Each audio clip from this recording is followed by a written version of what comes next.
This is Hannibal here from thehannibaltv.com with my weekly review of the points I find interesting in Dave Meltzer's Wrestling Observer newsletter. And just a quick note, I am going to be doing a live interview with the Wolf himself, Marty Jannetty, in about an hour or so. Sometime probably just before 2 p.m. We will take fan questions during that interview. But let me jump into the news. Beth Phoenix, who maybe wrestled less than 10 times in the last few years, has been released from her WWE contract. She is, of course, married to Edge. So there's probably a good chance we'll see her in AEW.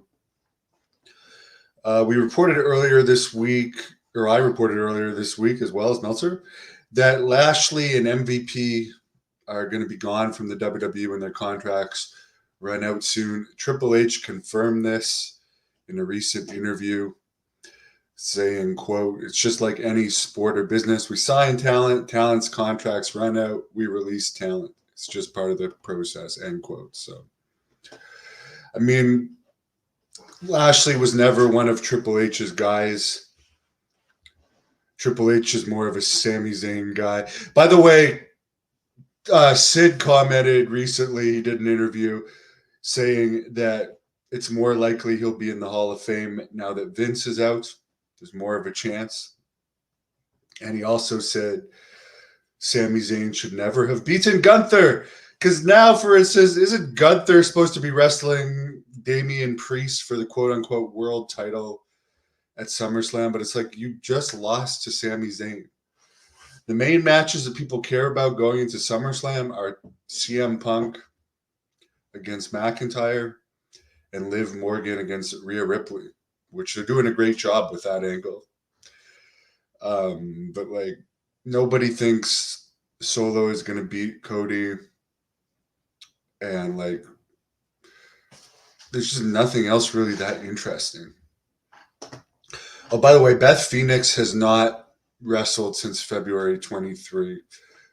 And she was also used as a commentator for NXT during this run. And she had retired in 2012, but she came back during the 2018 Women's Rumble. London Mayor Sadiq Khan had a meeting with Tony Khan and Triple H this week to discuss bringing WrestleMania to London, which would likely be at Wembley Stadium, where they could get probably a bigger crowd than AEW got at that stadium last year. WWE's highest ever paid attendance was 79,800 for the 2016 WrestleMania. They might be able to break that at Wembley Stadium.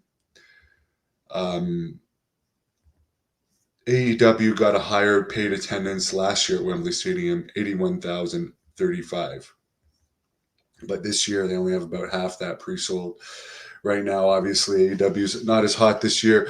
The record crowd at Wembley was 98,000 for a 2017 Adele concert and 94,000 for a Tyson Fury fight with Dylan White back in 2022.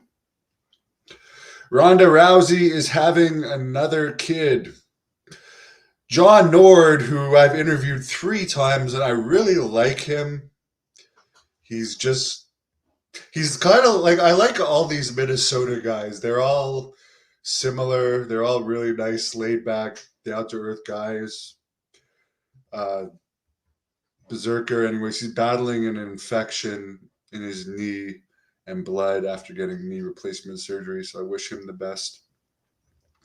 Dave Bautista, as I reported earlier this week, appeared on Jimmy Fallon with a huge weight loss, which is actually healthier for your heart. He's 55 now. Apparently, people saying Punk getting a new contract, apparently they're just going to extend his contract. It had a rollover clause, but the Survivor Series contract he signed last year was just a short-term contract, I guess, to test out how things were going. They appear to be going great. Nick Khan sold almost $5 million in WWE stock last week. SmackDown last Friday in Omaha did 9,193 fans. Raw this week in Green Bay, 6,343. No update on the Netflix documentary on Vince McMahon. It'll be interesting because originally that was going to be a dark documentary, but now, even though Vince is technically not involved with WWE, would it benefit Netflix at all to put out a documentary that could potentially have some negative backlash on WWE? Who knows? Triple H is basically saying Lesnar can come back whenever he wants to come back. He's still under contract, from my knowledge. I know Chael Sonnen did an interview recently saying, why isn't anyone sticking up for Brock Lesnar? Well, he makes like 12-something million a year to hardly wrestle, and I think he's still under contract. He's just off TV. He's getting paid to do nothing. So why is nobody sticking up for him? Because like it's not like he's sitting at home crying. He's a farmer that also has a farm business. And he's a multi-millionaire. The AEW Dynamite and Rampage Blood and Guts taping in Nashville, Tennessee had over 5,000 fans this week.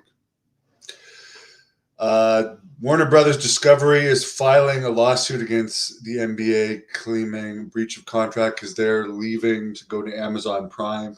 This is probably a good thing for AEW because Warner Brothers Discovery would have had to pay a lot of money to keep the NBA.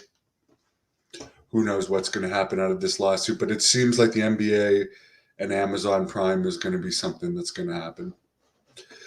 Jeff Hardy, who I don't think was ever used on TV after his DUI arrest, but they still kept him under contract for months and months and months. He said that the DUI cost him and Matt a tag team titles run. Hardy was not at the recent TNA taping in Montreal because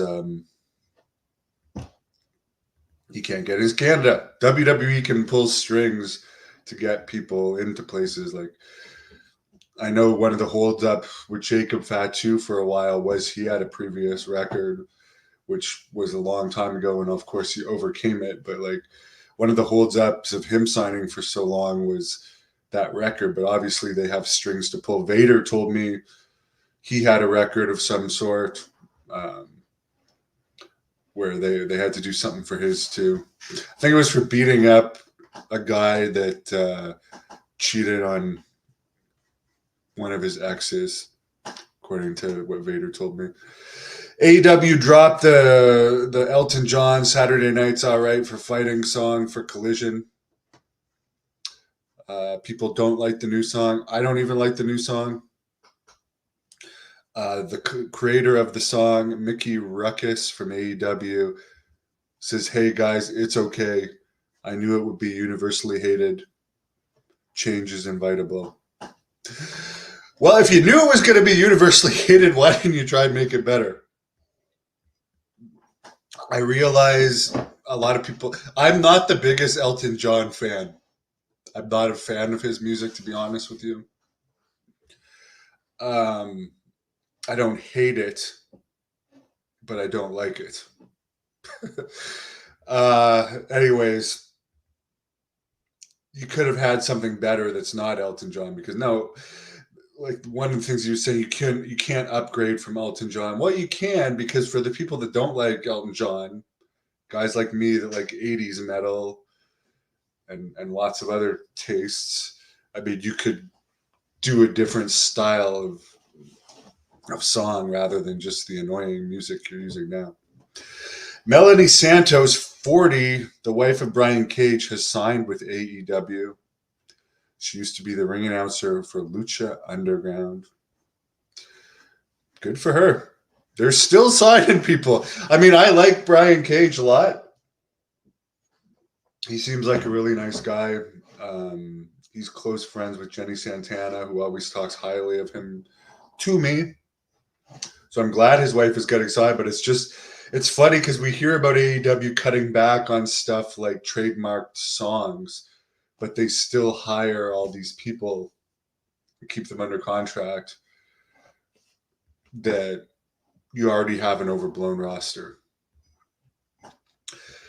For the Ring of Honor AEW show last night, for anyone that cares about this, which I couldn't tell you really any wrestlers from CMLL or AAA. I know Conan's involved with AAA, but there was AAA and CMLL talent on the AEW Ring of Honor pay-per-view last night. Commander is the AEW Cruiserweight Champion, and Atlantis Jr. was also on the show, one of CMLL's stars.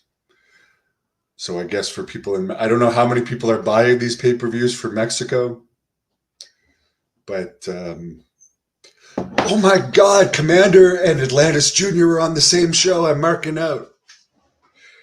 No, that's not exactly something I would care about. Tony Khan said in an interview yesterday that he's thinking of rebranding Ring of Honor, quote unquote, AEW Ring of Honor. Even Kerry Silkin, the old owner of Ring of Honor, does not like how AEW is using Ring of Honor. Here's what I don't understand. AEW is the stronger brand than Ring of Honor. Why don't you just drop Ring of Honor? Honestly, nobody cares about it. People leave after the tapings in AEW when you start taping the Ring of Honor. Why don't you just call it AEW? I don't know. Maybe I don't know what AEW's profit margin is like, or if it's actually worth doing this Ring of Honor, whatever it is, for people to buy it. But like, it just makes the shows so much longer. Nobody's over. By the way, they still have both. We heard a while ago they were going to drop the 6-man titles in Ring of Honor and just have AEW 6-man titles. There's still Ring of Honor 6-man titles. The Von Erichs and Dustin Rhodes are expected to win them at one of these Arlington tapings. But it's like, it just shows you, like, first of all, why 6-man titles have never been over. Kevin Sullivan even said it. Like, why do them? The only way you can get 6-man titles over is if you have, like, remember when Demolition had Axe, Smash, and Crush? If you had numerous teams that were really over as like threes, then people would care. Otherwise, it's just a useless title. In TNA news, as far as their event last week at the Verdun Auditorium, just outside Montreal, that had the largest crowd they've had in many years, had around 3,000 paid. PCO was going to local independent shows, selling tickets, selling them a lot to people personally. Apparently, a ton of people left after the PCO match on the show. And some people just bought tickets from him and didn't go to the show. He had he used all of his media contacts to pack the place. There was also Battle Royal with local wrestlers where they had to have tickets to get on the Battle Royal. So it's not, I mean, TNA is more popular now than it's been in a few years, but it's not like if this was a TNA show without PCO pushing it and all the extras they did in the local market, that it would have had 3,000 people.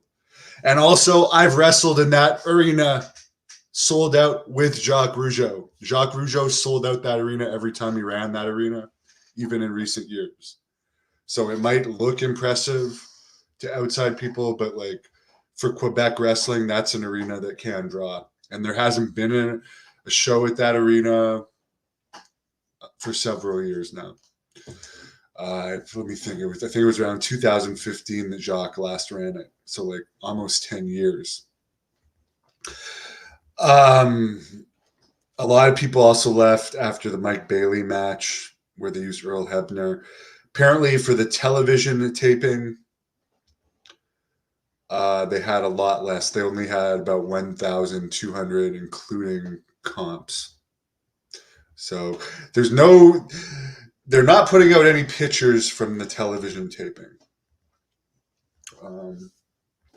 By the way, PCO said he was going to do an interview with me, but I needed to get it approved by the TNA people. So we'll see if they'll do that for me.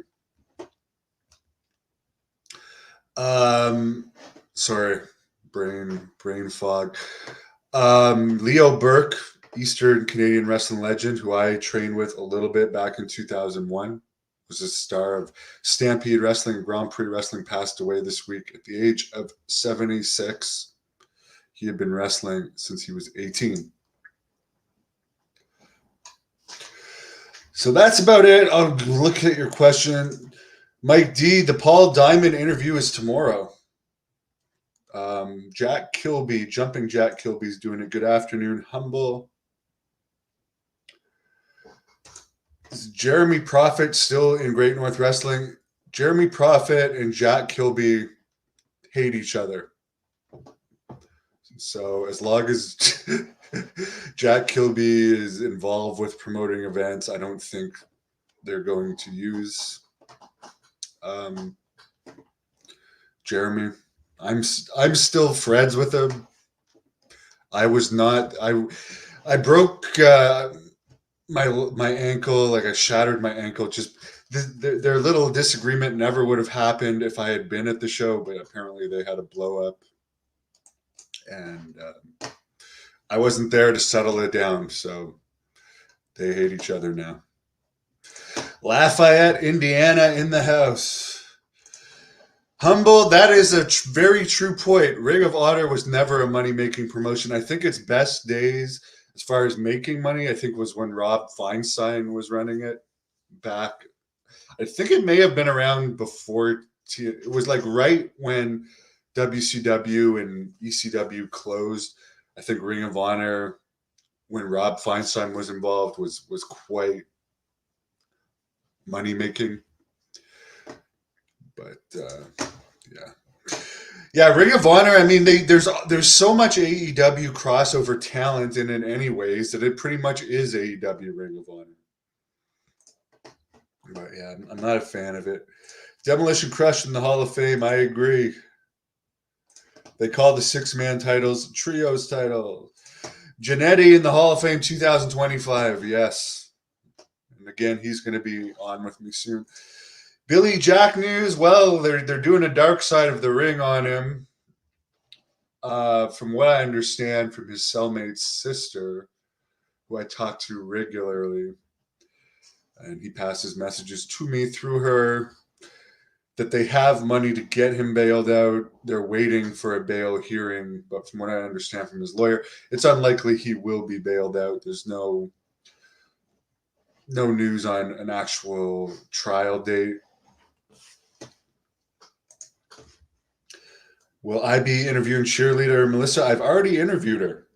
Search cheerleader Melissa on the Hannibal TV. How long does he have left to do? I don't think Billy, I'll be honest with you guys, I don't think Billy Jack Haynes will ever get out of jail. That's just my honest opinion. He made a horrible mistake, whether it was, like, I do believe that it was probably a mercy killing. But he didn't get her to sign a paper agreeing to it, and like it was just a bad thing to do. Unfortunately, a bad decision to make. But Billy Jack, I think, is in his 70s now. Like, and I know he has a lot of health problems. Like, I just don't see him getting out of jail. Yes, he shot his wife. Update on Kevin Sullivan. I heard from Andrew Anderson that he's not doing very well still. He's not doing well at all. Who was released? Watch the start. Beth Phoenix, Bobby Lashley, and MVP. And on that news, I'll see you guys in a bit with the Marty Jannetty interview. If I was a talented wrestler, I would not work for WWE at all. Well, the minimum pay is $350,000. I would take that to be a jobber, to be honest with you. I really wouldn't care because I work regular jobs. And I know what it's like to actually have to work for a living. So I would definitely be a jobber for 350 grand. Have a good afternoon. Give this video a thumbs up, please.